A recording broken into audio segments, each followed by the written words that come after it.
아, 예, 안녕하세요. 예, 원재승입니다. 예, 많이 와주셨네요. 제가 이제 김천 이제 수도암이라는 이제 조그만 절에서 살고 있고요.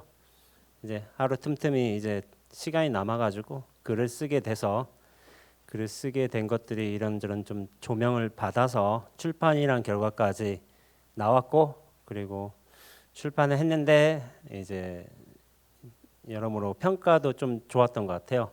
평단에서 평가도 좋고 읽어보신 분들이 좋게 봐주셔가지고 이렇게 촌에 사는 중 하나가 첫 책으로 교보문고 강연까지 오게 된 거는 참 좀 뭐 잘된 일이죠.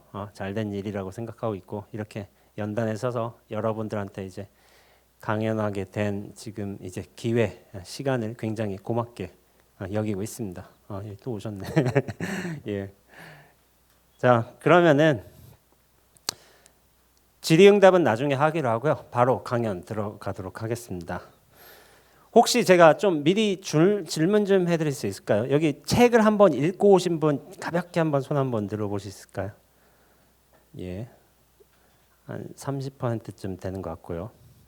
예, 이렇게 읽어보신 분들도 계시고 안 읽어오신 분들도 많더라고요. 제가 이제 강연 신청 이제 문을 보니까 그래가지고 어떻게 좀 맥을 잡아야 되나 하다가 지금까지 제가 강연이 약간은 좀 쉬운 강연이기도 했어요. 쉬운 강연이기도 하고 좀 신변잡기식 이야기인 면도 있었고 한데 제가 본래는 수행승입니다. 뭐 언론에는 게임하는 승, 뭐 뭐 세계일주하는 스님, 뭐 이렇게 나오는데 본래는 수행승이고 수행승의 면모를 보여드리는 게 맞다고도 생각을 해서 이번 강연은 책의 전반적인 내용과 함께 이제 불교적인 이해 그리고 저희 어떤 수행 과정들을 약간씩이나마 이렇게 가미하면서 이렇게 하는 강연이 되지 않을까 싶습니다. 예, 강의 곧장 시작하겠습니다. 제가 불교를 아주 가볍게 단순하게 두 가지로 얘기합니다. 두 가지로 얘기하는데 그 두 가지가 뭐냐면은 고통의 생산과 고통의 끝남. 다 이것뿐입니다.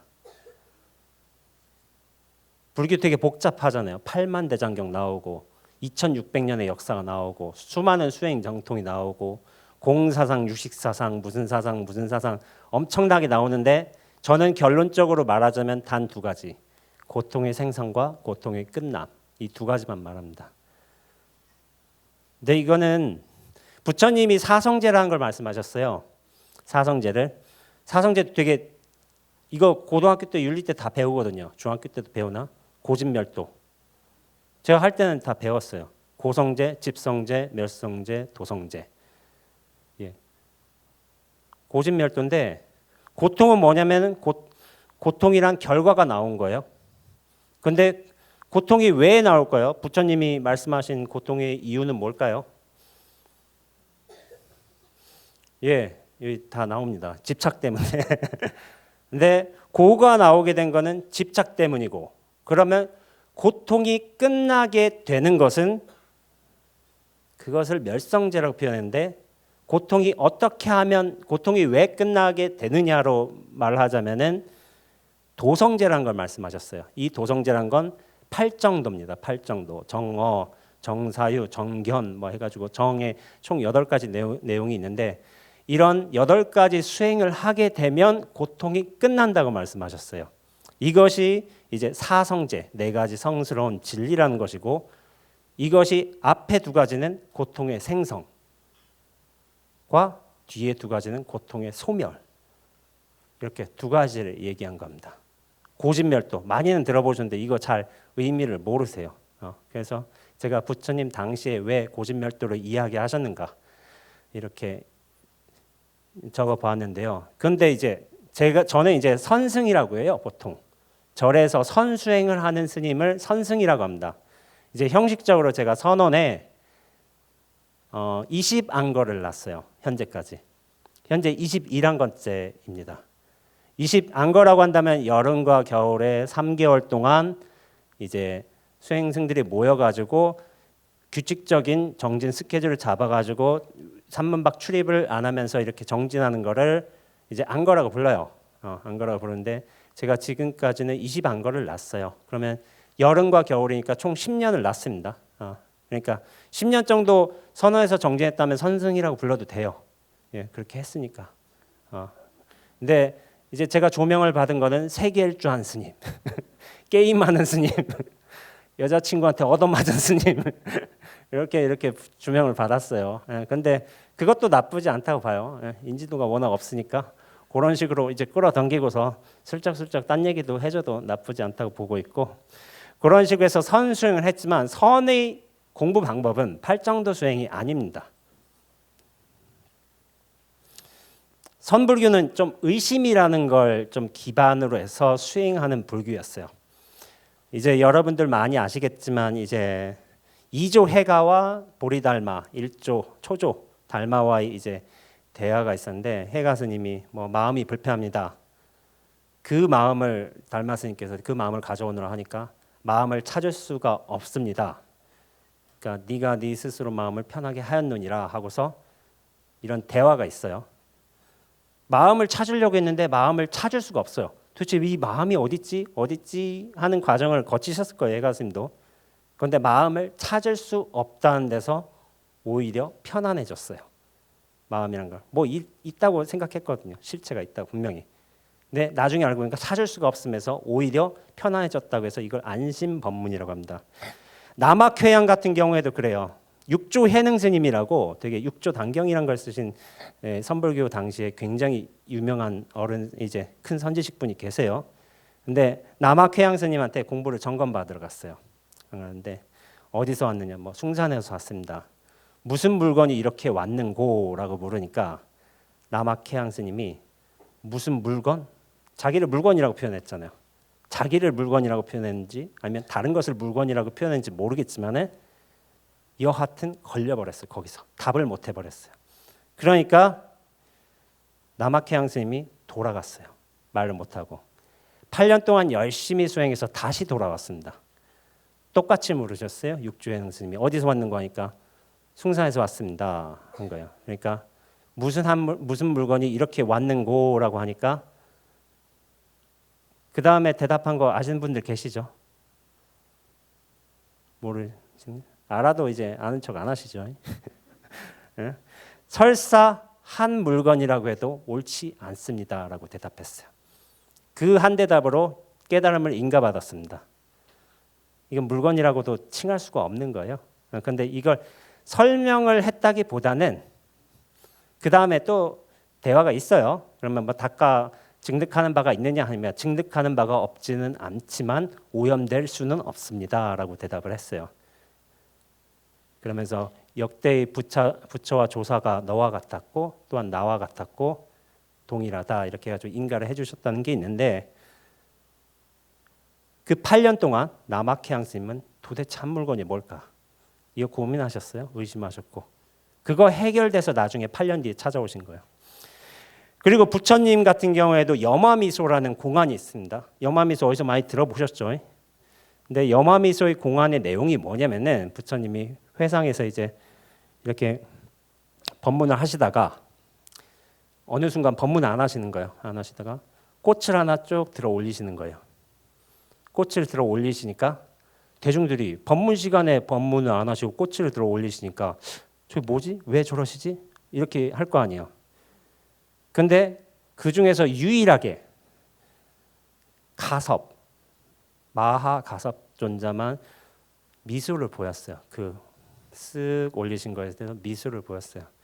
이것이 이제 부처님에 관한 이제 세계 공안 중에 삼처전심이라고 해서 세 군데서 마음을 전했다는 데서 마하가섭한테 그 중에 첫 공안 염화미소입니다. 들어보셨죠? 염화, 집을 염자, 꽃화자. 꽃을 집어들었고 마하가섭이 미소를 보였다. 그런데 꽃을 집어 올린 거하고 미소를 보인 거하고 뭔 상관이지? 왜 꽃을 들어 올렸으며 거기에 의한 대답이 왜 미소였지? 이것이 무슨 상관이지? 하고 의심하는 게 염화미소 화두의 수행법입니다.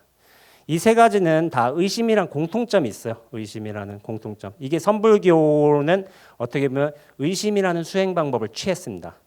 과거에는 이제 부처님 당시엔 팔정도라는 수행법을 알려주셨지만 그것이 나라와 풍토와 사람들과 여러 역사적 변이 과정을 거치면서 의심이라는 방법이 어떻게 보면 송대 이제 1000년 전에 때 많이 고안이 된 거예요. 근데 그 전에도 의심은 있었어요. 여러분들 의심 많이 가지고 있을 거요. 그런데 선불교 공안 중에서 가장 유명한 의심은 이먹고입니다. 이먹고. 이게 경상도 말이죠. 이먹고. 이거 들어보셨죠? 예, 이먹고. 근데 이거 뒤에도 여러 기본 질문들이 많이 있어요. 그 가장 기본적인 질문은 뭐냐면은 제가 볼 땐 나는 누구지? 나는 뭐지? 이거 가장 보편적인 질문이에요. 이건 성공안이기도 하지만은 그런데 나는 뭐지? 나는 누구지? 라는 질문이 이 먹고라는 질문하고 다르지는 않다고 생각을 해요. 저는 나도 이런 대상이 될 수 있잖아요. 나는 누구지라고 할 수도 있지만 나 또한 대상이 될 수 있어요. 어떻게 보면 그게 수행하는 바른 자세예요. 내가 중심으로 보려는 게 아니라 나 또한 대상이 될 수 있다는 걸 인정해 주는 것. 이 먹고라는 수행이 있습니다. 그런데 이제 이 먹고라는 수행은 특정한 이가 아니에요. 그런데 뭐 이거 소리가 날 수도 있고 이렇게 저 불빛이 날 수도 있고 이렇게 뭐 어떤 뭐랄까 저런 뭐 우리가 촉감을 느낄 수도 있잖아요. 이런 뭐 의자 앉은 촉감이라든지 어떤 뭐 테이블을 만진 촉감, 이 먹고 이런 것일 수도 있는데 어떤 전통적인 선공안의 방식으로서는 공안 수행 방식으로서는 느끼는 이것, 보는 이것 이게 뭘까? 이런 거예요. 대상의 이가 아니라 도대체 무엇이 이를 감지하고 이거 보고 느끼고 하는 걸까라는 게 이먹고 공안의 어떤 방식이기도 해요. 그런데 이를 어떤 특정한 대상이나 물건, 상황 같은 데 정해둔 게 아니에요. 전체로서의 어떤 알 수 없는 이먹고 도대체 이게 먹고 이게 이먹고 공안의 이제 수행 방식입니다. 그리고 이먹고라는 거는 불교의 수행 방법이라고만 또 생각할 수는 없어요. 왜냐하면은 여기 여러분들 많이 모였잖아요. 여기 불자님 아닌 분들 많이 있어요. 불교도 모르는 분들 많이 있고. 근데 뭐냐면은 이게 도대체 뭐지 하고서 그런 질문을 가지신 분들이 있습니다. 꼭 불교가 아니더라도 불교 수행을 안 하더라도 이거에 대한 의문을 가져요. 나는 누구인가에 대한 의문이 불교적인 수행법이 아니잖아요. 절대로. 뭐 라마나 마하리시 책으로 유명해졌지만은 동서양 고금의 굉장히 보편적인 수행법입니다. 어떻게 보면 질문의 시작이기도 하고 이먹고란 수행 결국 우리는 의심을 가지게 돼 있어요. 제가 이 낙엽을 보여드릴게요. 제가 대학교 4학년 때 수행이란 걸 했어요. 3, 4학년 때. 근데 수행을 열심히 했어요. 하루에 6시간씩. 6시간씩 수행하고 열심히 하고 학업은 학업대로의 최소한의 할 것은 하고 나머지 시간에 수행에 매진했어요. 수행이란 걸 접하고 나서. 1년에도 뭐가 없는 거예요. 뭐가 있어야 될 것 같은데. 하루 6시간 학생이 하루 6시간 수행하면 어떤가요? 제정신 아닌 거예요. 제가 볼 때는 학생은 놀아야 됩니다. 제 생각에는. 놀아야 되는데 6시간 정진하면 약간 좀 이제 모자라거나 좀 뭔가 잘못됐거나. 근데 저는 그 당시에 수행이란 걸 꼭 해야 된다는 생각 때문에 6시간을 정해놓고 했어요. 좀 이게 좀 잘못된 수행이었지만 그래도 좀 이럴 때 좀 치고받고 해봐야 돼요. 어느 정도. 잘못된 것도 해보고 나서야 알지 안 해보면 몰라요. 그게 잘못된 건지. 그런 종류의 수행했는데 제가 어느 날 벤치에 앉았어요. 벤치에 앉아서 낙엽 가을 무렵이었어요. 낙엽을 딱 주워들었는데 공부가 안 되는 거예요. 분명히 뭔가 가까이 있는데 가까이 있는 건 알겠어요. 근데 뭐가 가까이 있는지 모르겠는 거예요. 가까이 있는 거는 감지하겠지만 도대체 뭐가 있는 거지 모르겠는 거예요. 도대체. 그래서 되게 고민 많이 했어요. 가까이 있다. 근데 만질 수 있는 것도 아니고 볼 수 있는 것도 아니고 생각할 수 있는 것도 아니다. 이게 도대체 뭘까? 이 생각이 들었어요. 이게 도대체 뭐지? 근데 말로 하기가 힘든 거예요. 이게 되게 분명히 뭔가 있는데 낙엽과 관련해서 제가 이런 일이 있었어요. 어떤 한 친구가 수도함에 찾아왔습니다. 이 양반은 28살, 당시에 찾아왔을 때 28살 여자애였어요. 여자였는데 머리 빡빡으로 들어왔어요. 수도함에 이제 찾아올 적에 저를. 근데 이 친구가 28살 여자 친구가 이제 뭐 머리 빡빡으로 오기가 힘들잖아요. 근데 와가지고 저한테 이제 이런저런 질문을 많이 했어요. 보통 머물 적에 보름씩 머물었나? 보름씩 머물고 아침마다 커피 제가 고정적으로 그 당시에는 고정적으로 아침 7시부터 8시까지 커피를 마시고 12시부터 12시 반 1시까지 같이 산행을 하고 이거 2개 줄게지만 딱 이제 나머지는 너 알아서 하세요. 뭐 이런 게 살았어요. 그랬는데 이 친구가 언젠가 저한테 질문하는 거예요. 스님 진리가 뭐예요? 라고 한 거예요. 진리가 뭐예요? 하고서 제가 낙엽을 줬어요. 주워가지고 낙엽 하나 주워가지고 만져보라고 했는데 제가 쓱쓱 만져보고서 건네줬어요. 그러니까 그 친구 낙엽 만져보고 쓱 만져보는 거예요.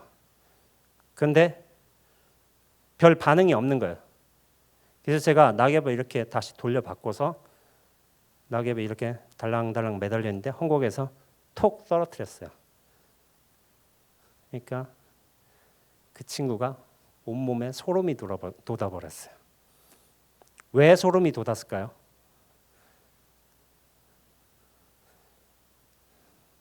이 제식으로 표현하자면 감지를 하고 있어요. 이 친구가. 근데 말을 못할 뿐이에요. 그래서 소름이 돋는다는 거예요. 그러니까 감지하고 있구나. 근데 아직까진 멀겠구나라는 생각이 들더라고요. 저도 감지는 했어요. 어렸을 때부터. 그게 10대 때부터 감지했어요. 이거 누군가는 저보고 되게 근기가 좋다 뭐 그런 말을 표현하기도 해요. 그런데 10대 때부터의 제 삶을 돌이켜보면은 저는 되게 불행했던 삶을 사는 사람입니다.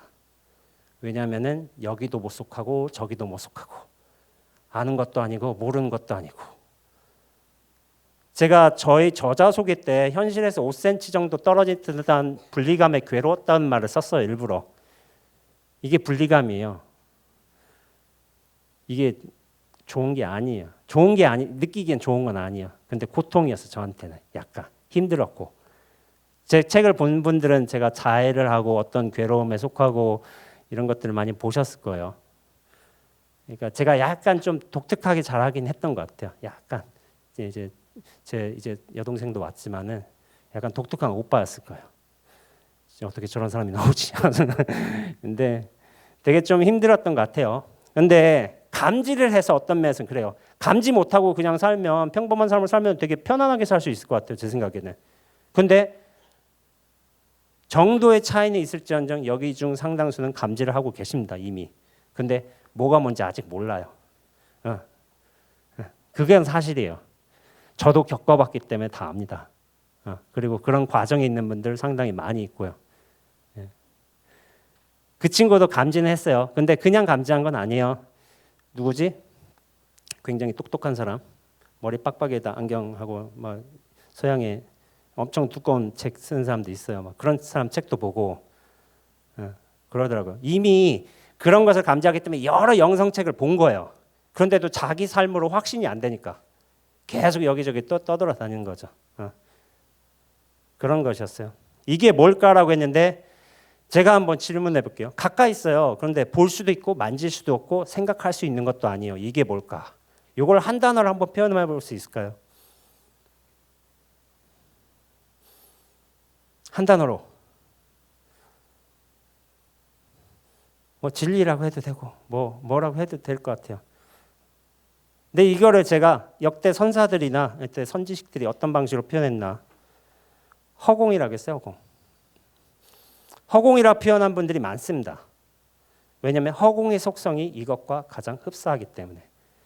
허공은 볼 수도 없어요. 만질 수도 없어요. 생각할 수 있는 것도 아니에요. 근데 분명히 있잖아요. 근데 뭐냐면은 너무 가까이 있어. 진짜 너무 가까이 있는 건 맞아요. 이 소리가 어디서 들릴까요? 허공에서 들립니다.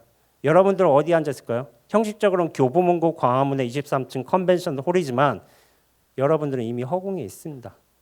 다만 물질의 인연과 높이의 인연과 이런 인연들이 맞아떨어져서 여러분들이 의자에 앉아 있는 것처럼 느끼는 거예요. 그러나 본래 이 건물도 심지어는 여러분의 존재 자체도 허공에 있습니다. 근데 이미 허공에 있잖아요. 납득은 되잖아요. 이게 납득은. 근데 어느 순간인가 이 허공을 떠나버렸어요. 저도 그랬고 여러분도 그랬고 모든 사람들이 이 허공을 떠나버렸습니다. 그리고서 어떻게 됐냐면은 나로 들어앉아 버렸어요. 나로. 이 원래 떠나고 원래 있던 자리 떠나고서. 근데 그거 기억 못 해요.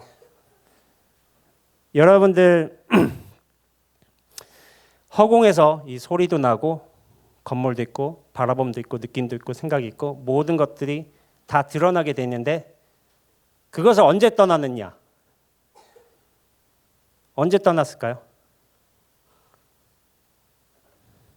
제가 언제 떠났냐 하기 전에 강의 내용대로 죄송합니다. 모든 것들은 허공 이 자체에서 어떠면 변화하면 내용물입니다. 내용물인데 그러나 우리 이 바탕처럼 있는 허공은 애초부터 변할 수 있는 뭐가 아니에요. 허공을 비유로 들자면. 그래서 황벽희운 스님이라는 분께서 부처님의 참된 성품은 허공과 같다라고 했어요. 허공이라고 한 건 아니고 허공과 같다라고 했어요. 그리고 백봉 김기추라는 이제 제가 법사님이 계십니다. 굉장히 유명하신 분이에요. 50대 넘어서 수행을 하시고 뭐 깨달음을 이루시고 뭐 인가도 받으시고 수많은 제자를 배출하셨어요. 이분께서 뭐냐면 허공성의 나라는 표현을 하셨어요. 허공성, 허공의 성품. 허공이라는 건 아니고 동일하다는 거. 허공성의 나라는 걸 말씀하셨고 부처님의 참된 법신, 진리의 모습은 허공과도 흡사하다 이런 식으로 말씀하셨고 마하라지라는 이제 힌두교 성자가 있습니다. 어떤 것이 나타나고 존속하기 위해서는 절대의 허공성이라는 배경이 있어야 된다. 이 배경이 진정한 나다라고 했어요. 이 육신의 생각에 사로잡힌 내가 진짜가 아니라 이 절대의 허공성이란 배경 같은 게 나다라는 표현을 하셨어요. 그런데 우리가 그 모든 고통을 언젠가부터 이제 고통을 느끼기 시작하는 거예요. 우리가. 근데 그 고통을 언제부터 느꼈는지 기억도 안 나요. 사실은. 근데 여러분들 다 고통이 있습니다. 고통이 있고 모든 사람들은 다 고통을 가지고 있습니다. 근데 그 고통이 언제부터 시작되었는가? 이 고통이 도대체 언제부터 시작되었는가라고 제가 책에서 표현한 게 있어요.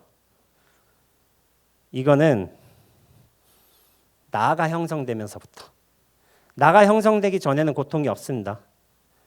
나가 어느 순간부터 형성이 됐어요. 근데 여러분 중에 내가 언제부터 형성되었는지 그 기억하는 사람 있는가요? 없을걸요? 저도 기억 못하고 아무도 모릅니다.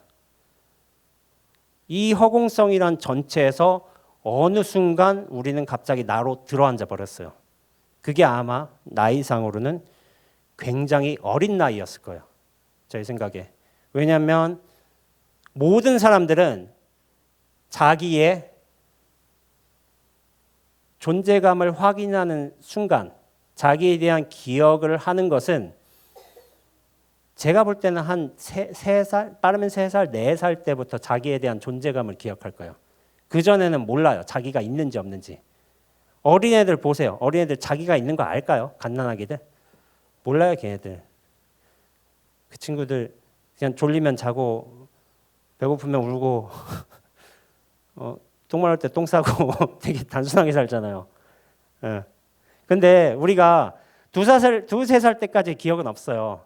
그 기억이 왜 없냐면은 이 허공으로서 살았기 때문이에요. 사실은 허공으로서 살았어요. 우리는 분명히. 제가 그걸 에덴 동산으로 표현했는데 에덴 동산에 하기 전에 근데 나라는 거는 우리가 이런 존재감을 얻잖아요. 특히나 이제 육신이라는 존재감이라는 게 되게 중요한 근거거든요. 이 육신을 나라고 생각하거든요. 대부분 그래요. 이 육신을 나라고 생각하지. 나는 육신 안에 어떤 마음도 있고 생각도 있고, 생각은 여기서 일어나고 있고 그렇게 생각하거든요. 보통은. 그런데 에덴 동산이라는 비유가 저는 되게 좀 이걸 책에 언급했습니다. 책에 언급했는데 책 사서 꼭 보세요. 되게 좋은 내용들 많다고 제가 얘기해야 되겠죠.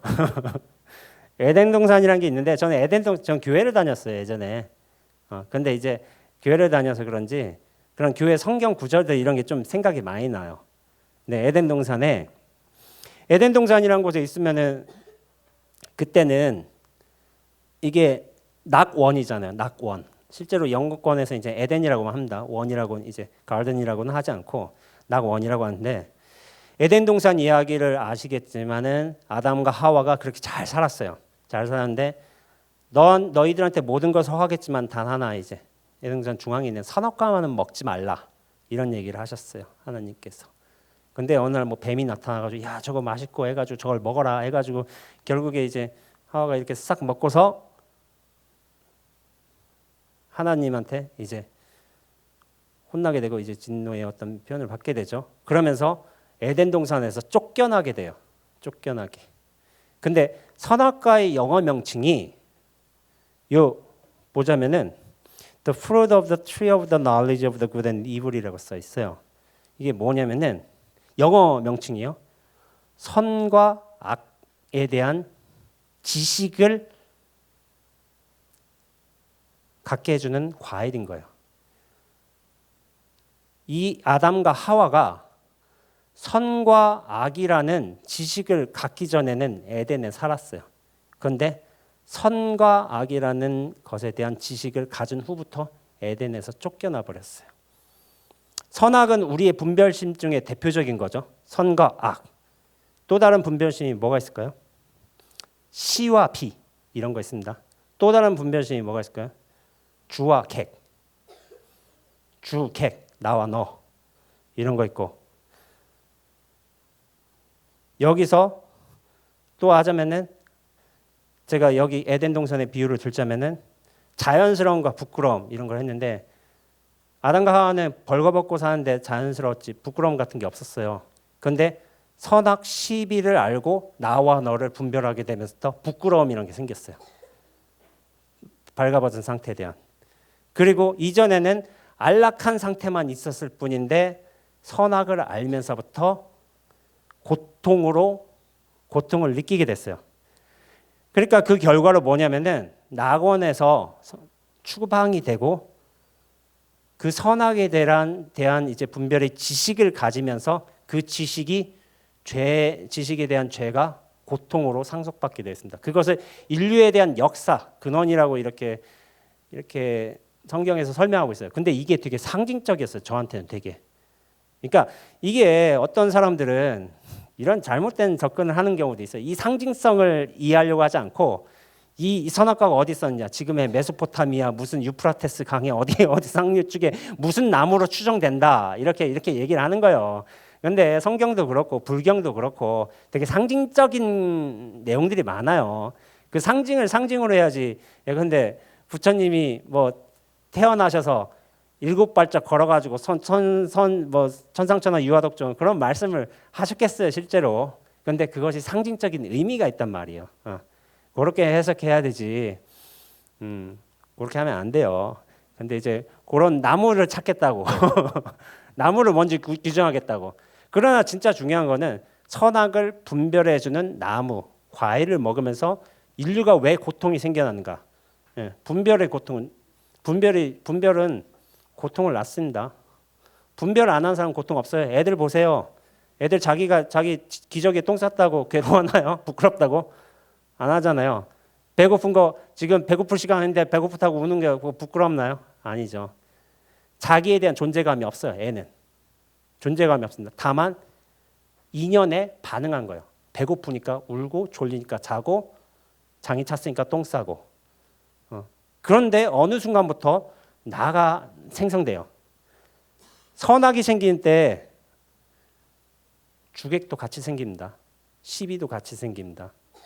자연스러움과 부끄러움 같이 생겨요. 애들 나중에 몇 살쯤 되면 부끄러운 거 알아요. 빨가벗는 거. 그거 내가 형성됐기 때문이에요. 내가 형성되지 않으면 부끄러운 거 모릅니다. 근데 어느 순간부터 우리는 이 에덴 동산을 떠나서 나로 들어앉아 버렸어요. 이게 고통의 시작입니다.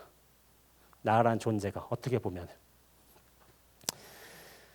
그러면서 나를 주인으로 삼아버리고 나를 형성하고 좀 더 그럴듯한 나로 형성하고 나를 축적시키고 나를 꾸미기고 나를 발전시키기 위한 작업들을 우리는 여러분들의 나이에서 두세 살 뺀 나이만큼 기간만큼 한 겁니다. 이게 오래됐어요. 오래.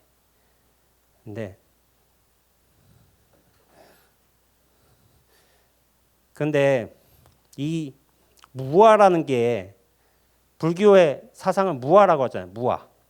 무아라는 게 어떤 분들은 좀 잘못 해석하시는 게 있는데 나가 없다는 게 아니라 무아라는 거는 고정된 실체로서의 자아가 없다는 뜻입니다. 이게 사전적인 해석이에요. 근데 이게 맞아요.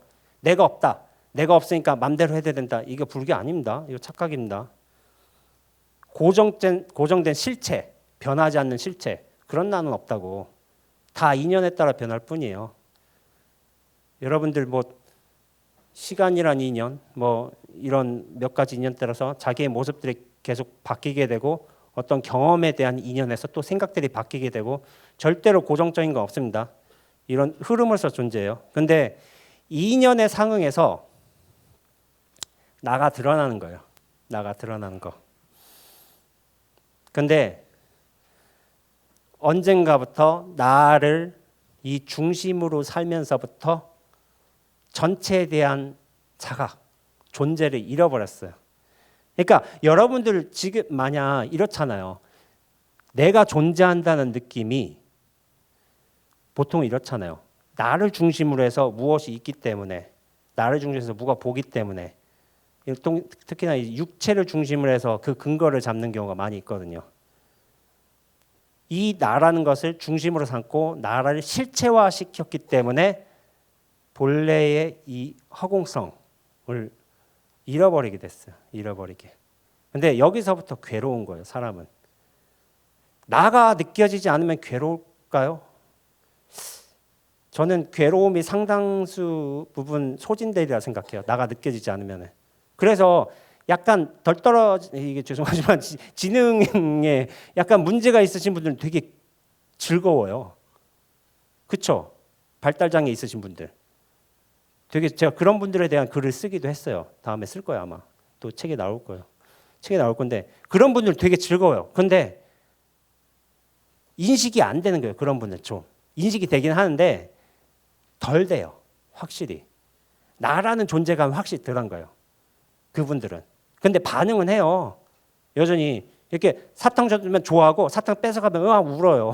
그런 분들이 있어요. 되게 반응은 해요. 반응은. 근데 없다는 건 아니에요. 반응은 하지만 나에 대한 존재감은 확실히 적은 분들이에요. 그러니까 이 존재감이 적기 때문에 어떻게 보면 행복할 수가 있는 거예요. 근데 우리는 뭐냐면 그런 분들 대하면 옆에 사람은 좀 힘들죠. 이렇게 내가 보살펴야 되니까. 근데 이제 그것도 인연 따라 잘 하면 되는데 그것도 그런 분들이 있어요. 제가 이 강연에서 전반적으로 하고자 하는 말은 있습니다. 이 전체성의 회복입니다. 회복. 여러분들 지금 이렇게 있지만은 이런 분들도 있습니다. 여기 계시지만은 뭔가 느껴지는 거예요. 뭔가 느껴지는 거. 근데 이게 뭔지 잘 모르겠는 거예요. 뭔가 느껴지는데 뭐가 잘 몰라요. 전체성의 회복이는 이 전체성을 이게 허공이라고 얘기해야 됩니다. 여러분들 허공 안에 있어요. 허공 안에 있는데 이거 몰라요. 잘. 우리는 허공 안에 있습니다. 그런데 나와 이 전체라는 건 약간 이렇게 말하면 그렇겠지만은 이런 식으로 말하자면 비율성의 문제이기도 해요. 나에 대한 집중도가 줄어들수록 전체에 대한 감각은 늘어납니다. 그래서 나를 비우라는 거예요. 나를 비우고 나를 이제 내려놓고 이런 수행 헌신하고 뭐 이런 얘기가 나오는 거예요. 제가 눈앞이 따라다닌다는 말을 책에서 했어요. 눈앞이 자꾸 따라다닌다고. 근데 처음 들어보신 분들 많을 거예요. 제가 저쪽에서 세계 일주를 했잖아요. 제가 2012년부터 2014년 세계 일주를 했는데 그 세계 일주 하면서도 자꾸 뭔가 따라다닌 거예요. 근데 이게 뭐지 하니까 제가 나중에 말한 게 눈앞이었어요. 눈앞이 자꾸 따라다닌다고. 이게 근데 이 웃기잖아요. 눈앞은 원래 있는 건데 자꾸 따라다니는 걸 느끼니까. 근데 이거를 누군가는 이해 못 하세요. 눈앞이란 거 원래 있는 건데 그게 왜 따라다녀요?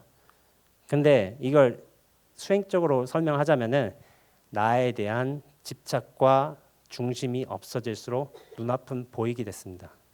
근데 이 눈앞은 외초부터 보이는 게 아니에요. 원래부터 있는 거지. 이게 허공이라고 얘기해도 돼요.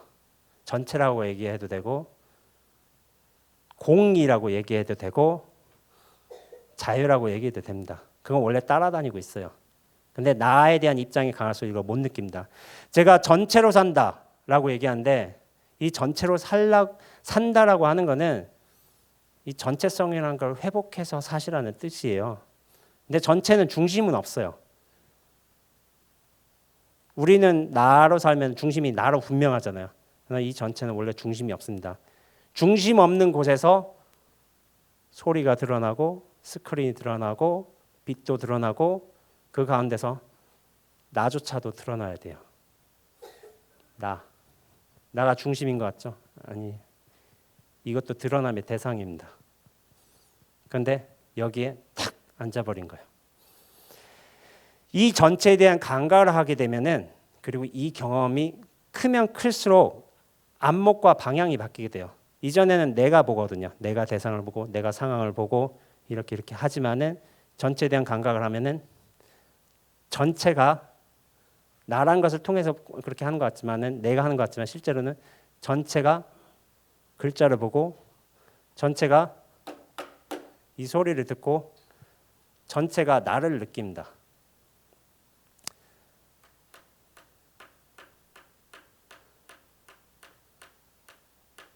이거 분명 되는 분들이 있어요. 근데 됐다 안 됐다 해요. 보통은. 이걸 알아차림이라고 하기도 해요. 선불교 수행에서. 선불교 아니라 윗바사나 수행에서 알아차림. 근데 그게 의식적인 노력이에요. 알아차림은 의식을 하든 안 하든 원래 되는 거예요. 원래. 그래서 제가 윗바사나 수행을 해본 적이 없습니다. 근데 알아차림이 끊겨요. 마지막에는. 결국에는. 왜냐하면 이건 하고 말고에 관계된 게 아니에요. 처음부터. 그러나 그런 거라도 하지 않으면 이런 게 있다는 걸 어떻게 알겠어요. 그래서 어쩔 수 없이 이제 의식적으로 수행하는 과정이 필요하긴 합니다. 그래가지고 그런데 그러할 적에 나라는 것에 대한 집중도와 중심이 사라질 적에 나를 인연에 따른 드러남, 흐름으로서의 노릇으로 제가 책에서 줄곧 얘기해 왔습니다.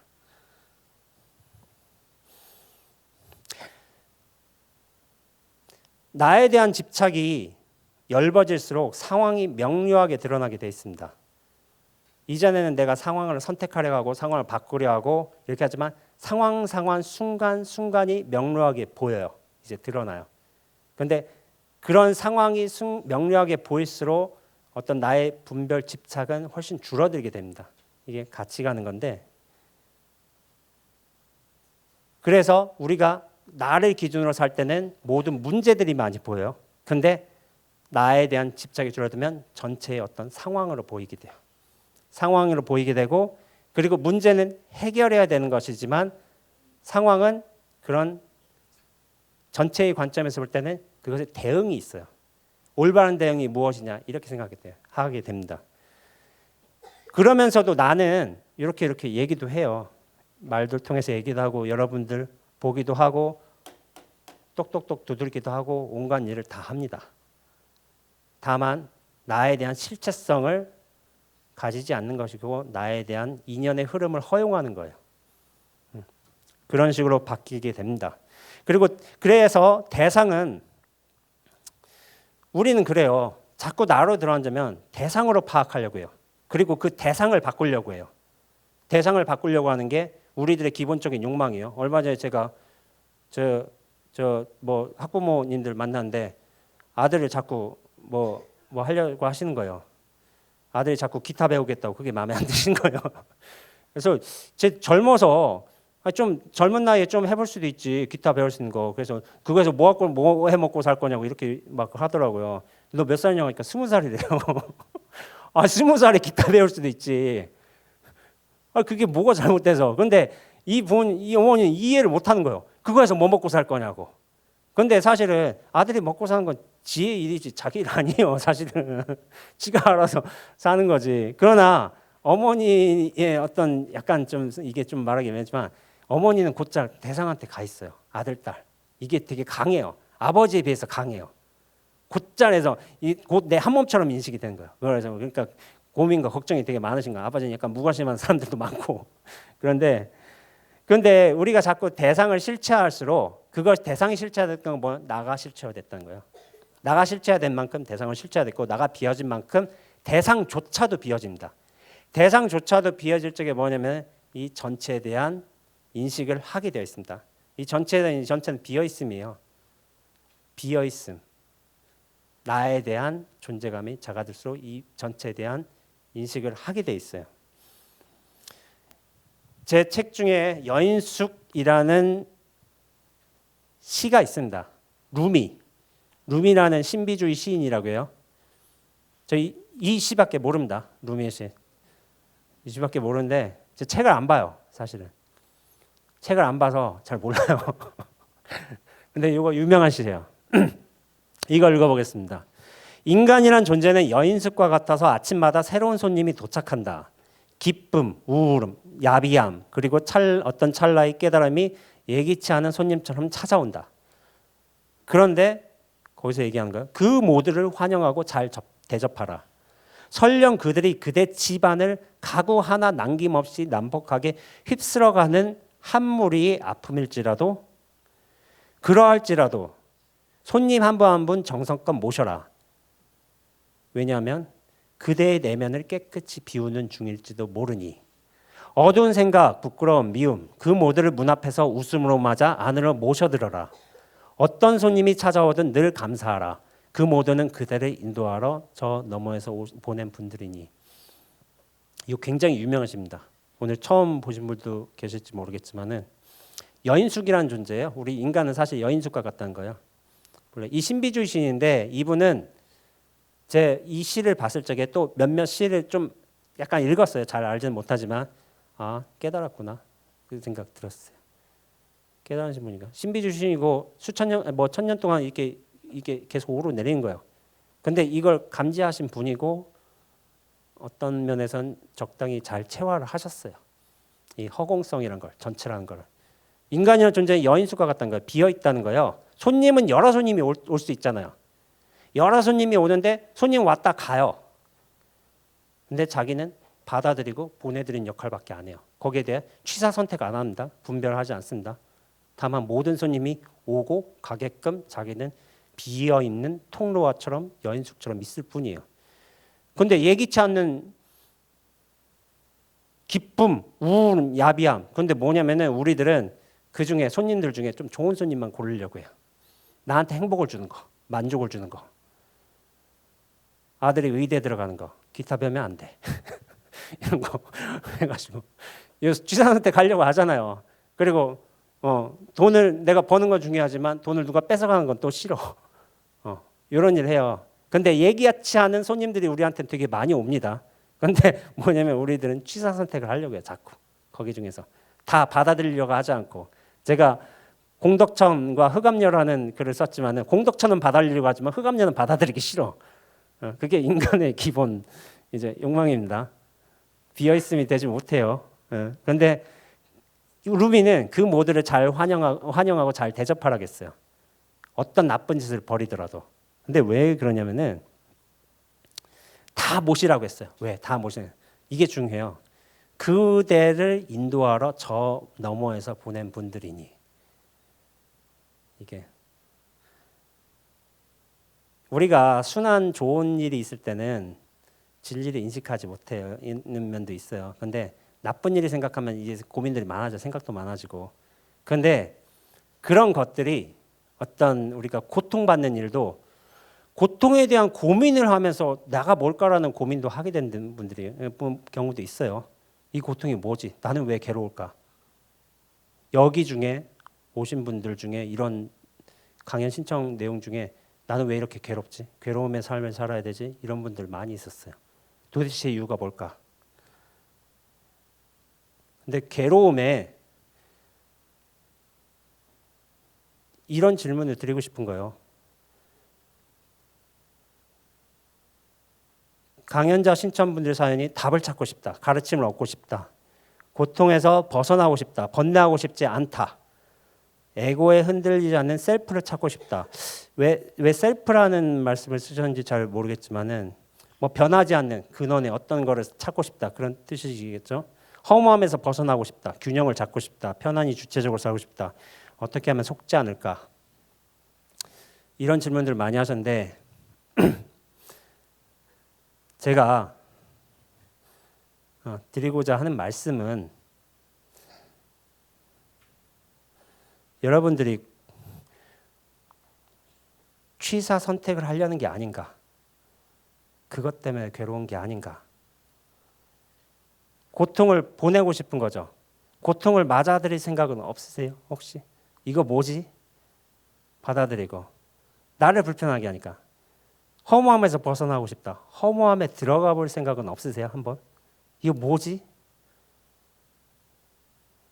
이런 내용물들을 취사 선택하지 않고 이거 뭐지? 하는 방식으로 들어갈 수도 있는 거예요. 이게 도대체 왜 왔지? 이거 뭐지? 근데 우리는 곧잘 내용물을 바꾸려고 해요. 허무함은 즐거움으로 바꾸려고 하고 나한테 내 아들은 의대를 가고 싶어 하고 기타는 부숴버리고 싶고 뭐 이제 좋은 남자를 만나고 싶어 하고 나쁜 남자는 저렇게 좀 저주하고 싶고 말하자면은 그런 일들 많이 있습니다. 근데 뭐냐면은 내가 취사 선택하는 일이라는 거예요. 여전히 내가 선택하고 내가 고르고 내가 버리려고 하고 내가 집착하려고 하고 그 모든 문제의 중심에는 내가 있는 거지 대상의 문제가 있는 거 아니에요. 대상에. 근데 나에 대한 중심성이 강할수록 이것에서 못 벗어나요. 대상을 실체해버리고 나도 실체해버렸기 때문에 이 전체성에 대한 안목, 전체에 대한 감각, 전체에 대한 균형성을 잃어버렸기 때문에 나로만 집중되었기 때문에 이런 모든 괴로움을 겪게 됩니다. 근데 이제 보편적으로 말하자면 고통에서 벗어나고 자유나 답을 얻고 싶다. 이게 맞아요. 근데 제가 말씀드렸다시피 내용물을 전환하는 게 아니에요. 이 공부라는 것, 수행이라는 것은. 그 내용물이 어디서 나오는가? 나의 분별에서 나오는 거예요. 제가 말하고자 하는 건 전체성을 회복하는 것. 이것이 곧 수행입니다. 수많은 글들이 있어요. 제 책에 많은 글들이 있는데 그 기반은 수행에 관한 내용이에요. 사실은. 그냥 이런 방식으로 볼 수 있지 않을까라고 볼 수도 있어요. 그러나 저는 선언해서 수행하는 사람입니다. 그리고 저 자신도 수행자라고 여기고 있고 그런 바탕의 삶을 살아왔기 때문에 어떤 관점으로의 전환과 시도를 할 수 있다고 생각을 해요. 그러니까 대상을 바꾸려는 관점에서 아까 전에 기자분과 인터뷰를 했는데 대상을 향하는 화살표에서 그 화살표로 나로 돌리는 게 어떻게 보면 제가 할 수 있는 일 중에 하나입니다. 자꾸 우린 대상의 내용물들을 바꾸려고 한단 말이에요. 그런데 그 내용물들이 왜 자꾸 바뀌는 걸 싫어하고 나는 취사 선택하려고 하고 이거를 화살표로 돌려서 나의 문제로 만드는 게 수행을 하고 있는 수행자가 할 수 있는 말이에요. 그런데 그게 사실이라고 하고 있습니다. 그런데 나에 대한 문제로 돌아갈수록 나에 대한 실체성이 점점 더 엷어질수록 이 전체에 대한 감각은 열리게 돼 있습니다. 그런데 우리는 자꾸 문제를 바깥으로 돌리려고 하는 거예요. 화살표로 안으로 돌려야 돼요. 그런 여러 방법들이 안으로 돌리는 여러 방법들이 사실 수행이란 게 여러 가지가 있습니다. 이제 힌두교 전통에서 지혜의 길도 있고 헌신의 길도 있고 선불교에서 의심의 길도 있고 몸관찰, 허용, 요가 등등 여러 가지가 있는데 이 수행이 꾸준히 열심히 해야 돼요. 이게 한 번 해서 되는 건 아니에요. 저 같은 경우 선 수행은 뭐 20한 걸 했지만은 제 볼 때는 제가 이 감각을 하기 시작하면서 수행을 하게 된 건 10대 때부터예요. 그 전부터요. 근데 그걸 수행이라 부를 줄 몰랐던 것뿐이에요. 관찰, 알아차림 그건 계속 해왔어요. 근데 이걸 나중에 알았던 것뿐이지. 수행 안 한다고 해도 이런 거 하는 분들 많이 계세요. 이미 해왔던 분들도 계시고. 다만 취사 선택을 버리면 기쁨, 야비람, 분노, 어두운 생각도 모두 진실한 것들로 드러나게 돼 있는데 책에서는 그렇게 얘기하는데 그것이 왜 진실함인가는 이제 읽어보시면은 감각하실 분도 계시겠고 그런 차원에서 나라는 거는 일종의 통로예요. 통로란 말을 제가 썼습니다. 게임 얘기하면서 게임 타이탄폴 2 게임하다가 누가 좀 5번 연속으로 죽이니까 화가 나가지고 뭐 얘기를 썼는데 게임 얘기도 있어요. 나는 통로입니다. 그래서 질문이 멈춰지면 스스로 답이 된다는 것은 이런 나에 대한 중심성을 벗어나고 질문을 하는 내가 있고 답을 구하는 어떤 특정 대상이 있는 거에서 전체로서의 삶을 회복하는 거예요. 전체로서의 삶을 회복하면 사실은 이 전체에서 모든 것들이 드러나게 돼 있어요. 드러나는 그 모든 것들이 답이 되어버립니다. 내 의도와는 상관없어요. 이 전체에 대한 완벽한 돌아감을 하게 되면.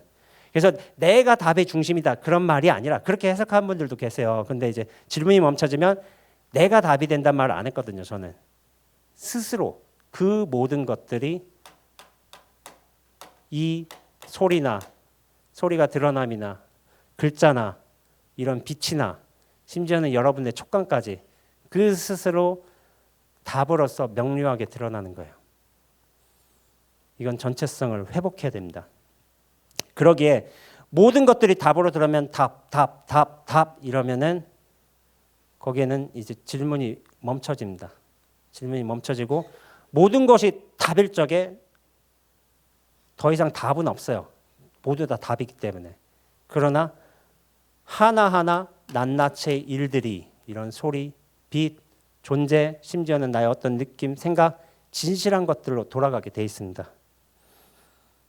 천하를 천하에 숨긴다는 이제 장자의 말이 있습니다. 대종사편에 나오는데 제가 이것 좀 인용 좀 할게요. 이거 제가 누구한테 들었냐면 몽지 선생님한테 들었어요. 이게 전국에 이제 강연하신 선불교 강연하신 유명한 선생님이 계신데 이분이 말씀하셨어요. 배를 산 속에 숨겨두고 산을 깊은 못에 숨겨둔 것을 아주 경고하다 간다. 하지만 한밤에 힘 있는 사람이 메고 달아나도 혼미한 사람은 알지 못한다. 작은 것을 큰 것에 감추는 것을 마땅한 일이지만 여전히 잃어버림을 면치 못한다. 만약 천하를 천하에 숨겨두면 잃어버릴 수 없는데 이것이 만물의 변함없는 실성이다. 작은 것을 한밤에 밤중에 힘 있는 사람이 메고 달아나도 혼미한 사람 알죠. 이거 무슨 의미가 있을 것 같아요. 근데 저는 모르겠어요. 이거 나오게 된 맥락은 있습니다. 근데 이제 제가 다 알지는 못해요. 근데 제가 중점으로 본 거는 뭐냐면은 어떤 사람이 천하를 잃어버리고 싶지 않은 거예요. 천하를 잃어버리기 싫어. 이거를 천하를 어떻게 얻었든지 뭐 이게 발견했든지 했다 쳐봐요. 천하를 잃어버리기 싫어서 어떻게 했냐면은 천하를 천하에 숨겨놨어요. 이게 되게 상징적인 말이에요. 천하를 어떻게 숨겨요? 천하는 다 드러나 있는데. 근데 천하를 천하에 숨겼다는 거예요. 천하를 이 소리를 숨겼고 이 스크린을 숨겼고 빛을 숨겼고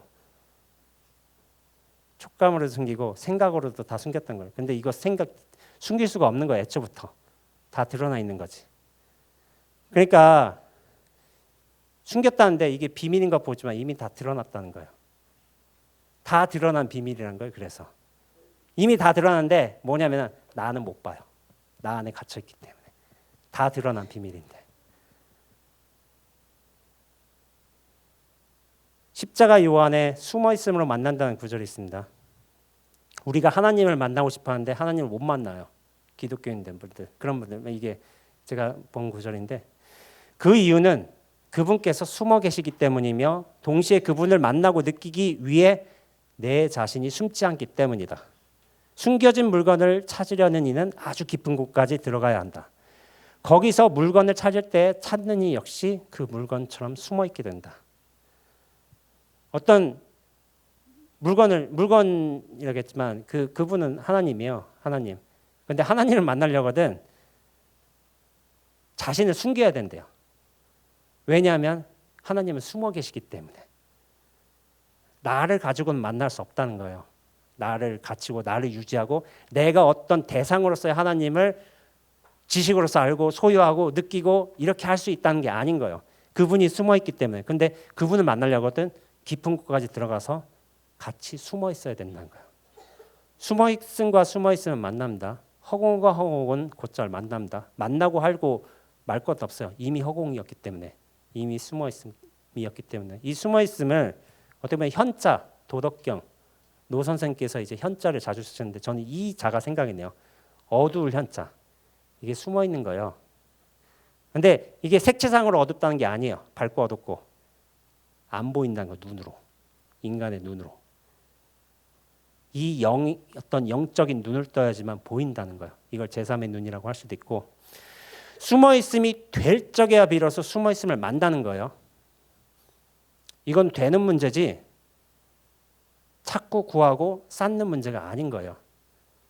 됨이란 건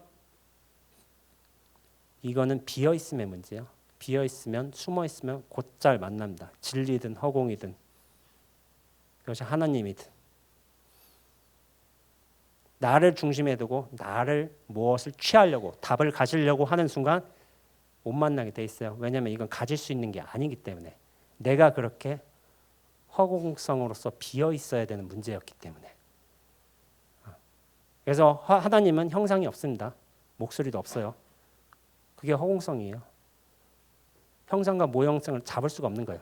이건 애초부터. 류안지의 석정이라는 곳입니다. 여기 가보신 분. 교토의 류안지 석정. 네, 몇 분 계시죠? 류안지 석정에 보면은 여기 돌 15개가 있어요. 15개가 있는데 어느 자리에 앉아도 우리가 볼 수 있는 돌은 14개입니다. 어느 자리에 앉아도. 이거 어떤 선사가 공안을 만들어냈어요. 그럼 나머지 하나의 돌, 보이지 않는 돌은 어디에 있는가? 이 공안을 만들어낸 거예요. 그럼 이제 사람들이 여기서 어느 자리에 앉아있지만은 돌 14개밖에 못 봐요. 15개가 있지만. 이 나머지 하나의 돌은 어디 있는가? 이 공안을, 좋은 공안을 만들어냈어요. 제가 보기에는. 그러니까 사람들이 다 여기 앉아서 생각하고 있는 거예요. 돌 어디 있을까? 돌 어디 있을까? 근데 그 돌은 애초부터 보이지 않는 돌이에요. 보이지 않는 돌. 이 보이지 않는 돌이 어디 있냐고. 이거에 대한 제가 답을 예전에 썼습니다. 뒤에 석정 뒤에 가면은 돌 정원 뒤에 가면은 이렇게 대나무 관을해서 물이 졸졸 흘러요. 졸졸졸 여기 있다. 그래서 이 보이지 않는 돌 여기 있다. 돌을 모양으로서 찾으려고 하면 안 돼요. 처음부터. 소리로 찾으려고 해서도 안 돼요. 이 돌은 모양도 없고 소리도 없어요. 그러나 모양도 소리도 없기 때문에 그 모든 인연에 맞추어서 모양과 소리로도 드러날 수 있습니다. 이 보이지 않는 돌의 자유자재한 능력이에요. 모든 방식으로 다 나타나요. 심지어는 나로도 나타날 수가 있어요. 내가 그런 진리다 이런 어떤 생각이 아니라 나조차도 진리의 한 모습인 거예요. 천하에 숨겨놨다고 하잖아요. 숨겨놓을 수가 없어요. 졸졸졸 이거 숨겨놓을 수가 없습니다. 이게 왜 드러난 비밀이라고 하냐면은 숨길 수가 없기 때문이에요. 저 돌에서 찾는 거는 그 하나의 보이지 않는 돌을 찾는 이제 시행착오예요. 시행착오. 진정한 돌은 졸졸졸 여기 있습니다. 그러나 여러분들께서 좀 안목이 있으시고 마음이 열리신 분들은 졸졸졸해도 없다 해도 틀린 말 아닙니다. 요 나뭇바닥에도 있고 저 푸르른 잎사귀에도 있고 저 봄날의 햇빛에도 있는 거고 모든 것이 다 답으로 드러나면은 그것이 답임을 알면은 더 이상 질문 안 하게 돼요. 답을 누릴 뿐입니다. 질문에 허덕이는 게 아니라. 진정한 용기는 나를 지키는 용기가 아니라 나를 놓아버리는 용기라고 제가 글에 썼습니다. 여러분들이 이제 나를 지키면서 좀 더 그럴듯한 나, 좋은 대답을 찾고자 하시는 분들이 계실지도 모른다는 생각을 하게 돼요. 그러나 그것의 방향성은 뭐냐면은 나를 채우고 좀 더 그럴듯한 내용물들을 가지고서 이렇게 살아가고 하는 게 아니라 오히려 비울수록 자유로워지는 일이에요. 이 공부는, 수행이란 거는. 제 책이 많은 글들이 사실은 그것에 관한 이야기들입니다. 그래서 제가 마지막으로 드린 말씀은 부디 나 안에 갇혀 살지 마세요라는 말씀을 드리고 싶습니다. 나 안에 갇혀 살면 되게 고통스러워요. 뭐를 쌓아야 되고 그럴듯하게 꾸며야 되고 여기서 좀 더 그럴듯한 내가 돼야 되고 뭔가 실체를 만들어야 되고. 근데 그래서 제가 전체로 사세요란 말을 많이 드립니다. 저를 찾아오는 분들께. 부디 이 전체성을 회복하시라고, 여기를 다시 돌아가시라고, 원래 있던 에덴 동산 다시 돌아가시라고 이런 말씀 많이 드려요. 그런데 이 전체로 산다고 해도 이 흐름이 분명하게 드러나게 돼 있어요. 이 소리로서, 이런 존재로서, 어떤 이 화면으로서, 이런 허공 속에 서 있는 교보문고로서, 이런 자리로서 모든 것은 분명하게 드러나 있어요. 이게 진리가 이렇게 드러나는 모습들인 거예요. 이걸 부정할 필요는 없어요. 다만 인연에 알맞게 잘 노릇하고 잘 흐르면 됩니다. 그 문제밖에 없어요. 전체성을 회복하시라는 거, 전체로 사시라는 거, 나 안에 갇혀 살지 마시라는 거. 이렇게 강연을 마치도록 하겠습니다.